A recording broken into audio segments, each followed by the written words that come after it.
In the heart of Sierra Leone, where the rivers flow like silver veins through the land and the forests stretch endlessly, a warrior was born. His name was Bai Bure, a man destined to defy one of the greatest empires the world had ever known. Bai Bure was no ordinary leader. From a young age, he was trained in the ways of the warrior. He learned to wield the spear with precision, to command men with wisdom, and to fight not for personal gain, but for his people. His reputation grew, not only as a fearless fighter, but as a ruler of justice and fairness. Under his leadership, the Temne and Loco people thrived. But peace never lasts when invaders see wealth, land, and power for the taking. By the late 19th century, British colonial rule was tightening its grip on Sierra Leone.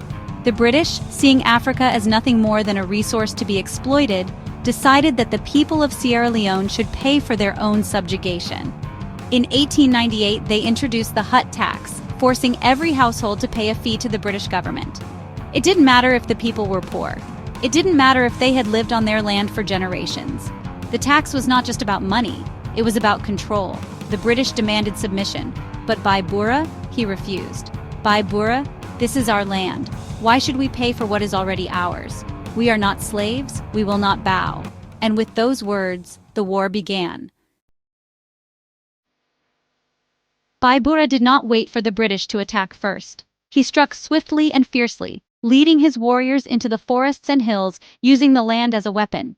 His men were armed with bows, spears, and machetes, while the British carried rifles and cannons. But Bai Bure knew something the British did not. The land was his ally. He turned the forests into a battlefield, setting up ambushes along narrow paths. His warriors would strike like ghosts, attacking and then vanishing into the trees.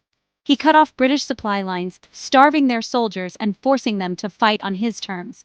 For months, the British were humiliated. How could a man with no modern weapons hold back the mighty empire? How could a leader with no formal training outsmart their generals? Bai Bure was not just fighting with weapons. He was fighting with wisdom, courage, and the will of a people who refused to be conquered. But even the greatest warriors are vulnerable to betrayal. The British, growing desperate, offered bribes to anyone who would turn against Bai Bure. And in the end, it was not the battlefield that defeated him. It was treachery. In November 1898, Bai Bure was captured. The British, expecting to see a broken man, instead found a leader who stood tall, unafraid.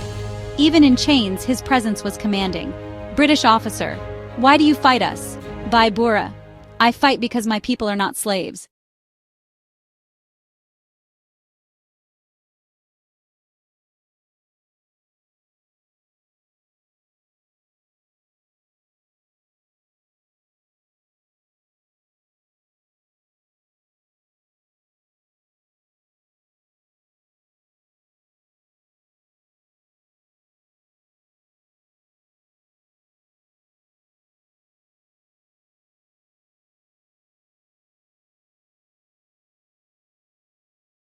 Refused to be conquered.